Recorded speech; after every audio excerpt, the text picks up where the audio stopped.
कल्पना से मेरी शादी 2 साल पहले हुई थी। उसकी छोटी बहन शालिनी उस समय 16 साल की थी। वह कल्पना से ज़्यादा खूबसूरत थी और चंचल भी बहुत थी। कल्पना से शादी तय होने से पहले मैं अगर उसे देख लेता तो उसी से शादी करता। मैंने कल्पना से शादी तो कर ली थी, मगर शालिनी को पाने की इच्छा मन में रह गई थी।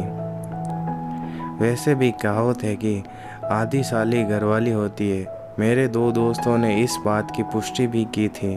उन्होंने मुझे बताया था कि उनके अपनी सालियों के साथ नाजायज़ रिश्ते हैं। मैंने तय कर लिया था कि मैं भी कोशिश करूँगा तो मैं भी शालिनी को पा लूँगा। शालिनी ने शादी के दिन मेरी खातिरदारी में कोई कमी नहीं की थी। मेरे साथ वह बराबर बनी रहती थी। वह कभी हंसी मजाक करती तो कभी छेड़छाड़ करती। शालिनी बातों बातों में यह भी कह दिया था, आप इतने हैंडसम हैं कि मैं आप पर फिदा हो गई हूँ। अगर मैं आपको पहले देख लेती तो झटपट आपसे ही शादी कर लेती, दीदी को पता भी नहीं चलने देती। मैंने भी झट से कह दिया था, चाहो तो अब भी तुम मुझे अपना बना सकती हो, तुम्हारी दीदी को पता भी नहीं चलेगा। उसने भी मुस्कुराते हुए कह दिया था, ऐसी बात है तो किसी दिन आपको अपना बना लूँगी। पता नहीं शालिनी ने मजाक में ये बात कही थी या दिल से, मगर मैंने ये बात उसकी दिल में बैठा ली थी। एक पत्नी से जो सुख मिलना चाहिए वह तमाम सुख कल्पना से मुझे मिले। वह मेरी छोटी छोटी ज़रूरतों का भी ख्याल रखती थी।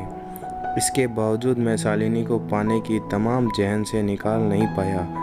एक बार फ़ोन पर मैंने कहा था कि किसी बहाने से तुमसे मिलने मुंबई आ जाऊं, तो उसने जवाब दिया था, आ जाते तो अच्छा होता, मेरे दिल को करार मिल जाता।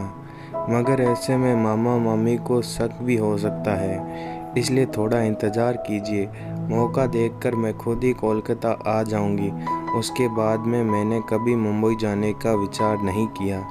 दरअसल मैं नहीं चाहता था कि मेरे चलते शालिनी की बदनामी हो। इस तरह से 2 साल बीत गए।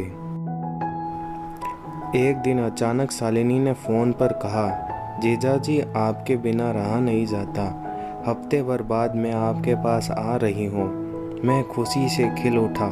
शालिनी 12th पास करके कॉलेज में चली गई थी। वह गर्मी की छुट्टियों में कोलकाता आ रही थी।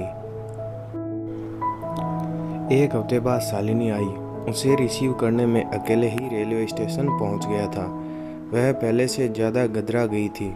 उसकी खूबसूरती देखकर मेरे मुंह से लार टपक गई। मुझसे रहा नहीं गया तो उससे कह दिया, तुम तो पहले से ज़्यादा खूबसूरत हो गई हो, तुम्हें चूम लेने का मन करता है।